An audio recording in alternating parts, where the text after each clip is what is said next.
ওয়ালাইকুম সালাম। কি অবস্থা ভাইয়া? হ্যালো, আসসালামু আলাইকুম। কি অবস্থা সবার? আমার তো আলহামদুলিল্লাহ ভালো।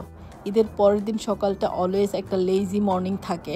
আমরা লিটারেলি সকালবেলা এসে শুইছি, এরপর দুপুরবেলা উঠছি। আজকে একটা দাওয়াত আছে, রিল্যাক্সে রেডি হয়ে দাওয়াতে যাব। দেন দাওয়াত থেকে এসে রবিবারের জন্য আমরা প্রিপারেশন নেব, সেভাবে প্ল্যান ছিল। কিন্তু হঠাৎ করে যেখান থেকে কোরবানি দিছি ওরা কল দিছে, আপনাদের মাংস চলে আসছে, রেডি করছি, 2 ঘন্টা পর এসে নিয়ে যান। আমাদের তো মাথায় হাত। নর্মালি গরু মাংস আর্লি আসলে আমরা খুশি হই, কিন্তু মনে হইতেছে আল্লাহ কেমনি কি করি, বিকজ এবার প্ল্যান যেহেতু অন্যরকম করে ফেলছি। সো এখন কিভাবে কি ম্যানেজ করব বুঝে উঠতে পারছিলাম না। নর্মালি গরু কোরবানি দিলে 2 দিন পরে আসে, তো ওরা বলছে স্যাটারডে নাইটে আসবে, সো আপনারা সানডে মর্নিংয়ে পাবেন। সেই হিসেবে আমরা সবাইকে ইনভাইট করছি যে একদম দেশীয় স্টাইলে কোরবানিটা সবাইকে নিয়ে করব। এখন কি আর করা, সব প্ল্যান উল্টাপাল্টা হয়ে গেছে। তো আমি ভাবলাম যেহেতু আজকে গরু মাংস আসবে, তো লেটসি সবাইকে কল দিয়ে দেখি যে ফ্রি আছে আজকে রাতেই চলে আসুক। যাই হোক, জুয়েল এখন ঝটপট করে টেবিল চুলা সব কিছু রেডি করে দিয়ে ও চলে যাবে মাংস আনতে। দাও আমাকে দাও। না থাক থাক থাক, আরে আমি হাত দিলে আমি এটা গড়ে নিয়েছি, থাক। বাংলাদেশের স্টাইলে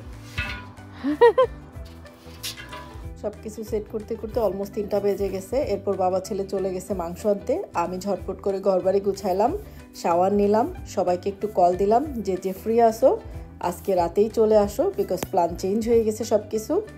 তো যে ফ্রি আসিল শেষে বললো ওকে ঠিক আছে রাতে দেখি ট্রাই করব। আমি বললাম হ্যাঁ রাতেই করব, বিকজ এখন ওরা গেছে মাংস আনতে, সেটা আনতে আনতে তো 4টা-5টা বাজবে। দেন সেগুলি সবার বাসায় ডিস্ট্রিবিউট করতে হবে, সো আলটিমেটলি লেট হবেই। সো সবাই 9টার দিকে চলে আসো। অ্যাকচুয়ালি এই ড্রেসটা আর এই ব্যাগটা বের করছিলাম আজকে যে দাওয়াত ছিল সেখানে পরে যাওয়ার জন্য। পরে তো সব কিছু চেঞ্জ, পরে ভাবলাম না এই ড্রেসটাই পরি। ঈদের দিন সকালবেলা পরার জন্য কিংবা ঈদের পরের দিন পরার জন্য পারফেক্ট একটা ড্রেস। এটা আমারত বুটিক থেকে নিছি। এক আপু আমাকে জিজ্ঞেস করছেন আপু এটার প্রাইস কত, আপু কাইন্ডলি ওনাদের পেজে নক করেন। এনিওয়ে অনেক বকবক করলাম, এখন যাব ফ্রেশ হব। শাওয়ার নিয়ে আসতেই দেখি আমার মিস্টার মাংস নিয়ে চলে আসছে। কেমনি করবা, বৃষ্টি শুরু হয়ে গেল তো, বৃষ্টি তো শুরু হয়ে গেল। ওই বাইরের টেবিলটা গাজীপুর ভিতরে টেনে নাও।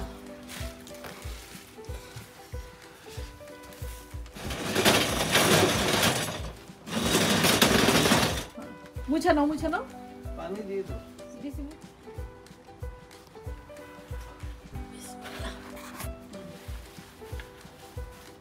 হেল্প করো, শিখতে হবে তো বাবা। কি প্ল্যান করলাম আর কি হইতেছে, হুট করে আবার বৃষ্টি শুরু হয়ে গেছে।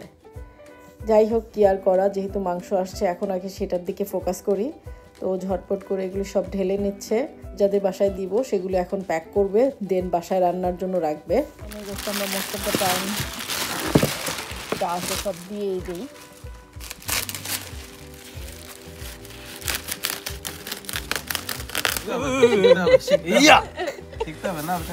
শিখাইতেছে বাবা। কোরবানির মাংস গোছগাছ করে ও প্যাকেট করে ফেলছে। নর্মালি আমি আর ও যাই কোরবানি মাংস দিতে, বাট এখন যদি আবার দুজনে বের হয়ে যাই, ঘরের এই অবস্থা বুঝতে পারছিলাম না। ফাইনালি ও বলল তুমি ছেলেকে নিয়ে চলে যাও, সবার বাসায় দিয়ে আসো, আমি এই দিকটা এগুলি গুছায় নিচ্ছি। তো আমি বললাম ঠিক আছে। তো অলরেডি 5টার বেশি বাজে, বের হব এখন। সব কিছু প্যাকেট রেডি করে ব্যাগ করে রাখতেছি, আর এইদিকে এটা বাসায় রান্না করার জন্য রেডি করে দিছে, একসাথে সবাই মিলে খাবো।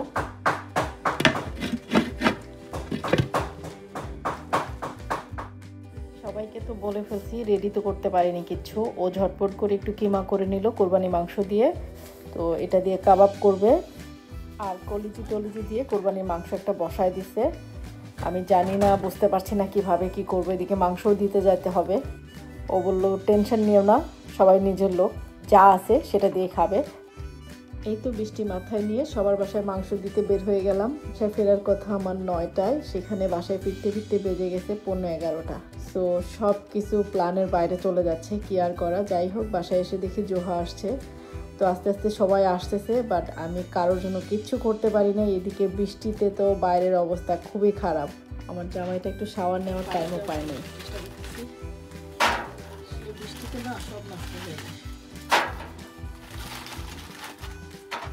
এরপর চলে আসছে কুয়াশা, রিমি, প্রমি, নাসরিন সবাই সাথী। উইদাউট প্ল্যান একদম সাডেন আড্ডা, আজকে আড্ডা হবে, অনেক আড্ডা হবে। ঈদ আড্ডা, নো প্ল্যান। ঈদ আড্ডা।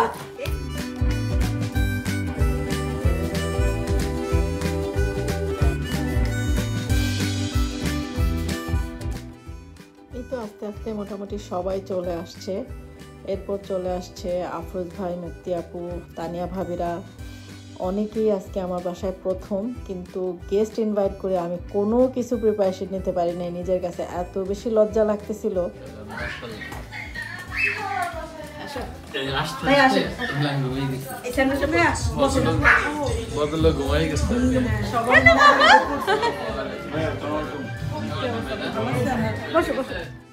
যে কোরবানির মাংস রান্নার প্ল্যান ছিল, কত আয়োজন করে বাইরে হবে, সেটা তো হয় নাই। ফাইনালি ঘরে কোনো রকমই রিমি বসায় দিছে। তো এখন সবাই মিলে আড্ডা দিব, খাওয়া দাওয়া করব। আমার ঈদের রান্না যা আছে সেটা দিয়ে, প্লাস কোরবানির যে রান্না হয়েছে সেগুলি দিয়ে। স্পেশাল কোনো কিছুই করতে পারি নাই, তবে সবাই মিলে অনেক সুন্দর একটা টাইম স্পেন্ড করছি, অনেক গল্প করছি। গল্প করতে করতে কিন্তু আমাদের অলমোস্ট সকাল হয়ে গেছে। থ্যাংক ইউ সো মাচ সবাইকে, যারা একেবারে শর্ট নোটিসে বলার পরেও আসছে। সত্যি সত্যি অনেক ভালো লাগছে।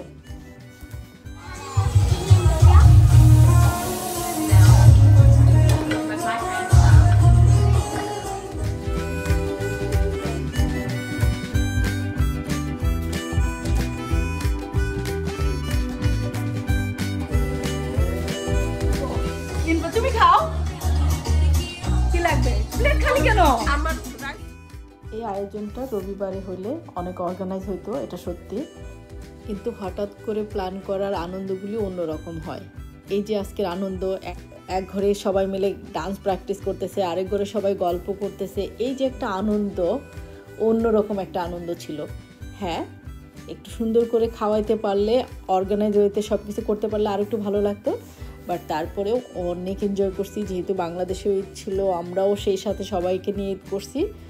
অন্যরকম একটা ভালো লাগা কাজ করছে। এহলান এসেই ঘুম দিছে, সে আর ওঠেই নাই। আল্লাহ হাফেজ, আল্লাহ হাফেজ। তাই না? ওকে আপু, আল্লাহ হাফেজ। ওকে আল্লাহ হাফেজ, আল্লাহ হাফেজ, আল্লাহ হাফেজ, আল্লাহ হাফেজ। শুভ সকাল, শুভ সকাল। সুন্দর একটা ঈদ আমেজ নিয়ে ভিডিওটা এখানেই শেষ করছি। সবাই ভালো থাকবেন, সুস্থ থাকবেন, আমাদের জন্য দোয়া করবেন। আল্লাহ হাফেজ।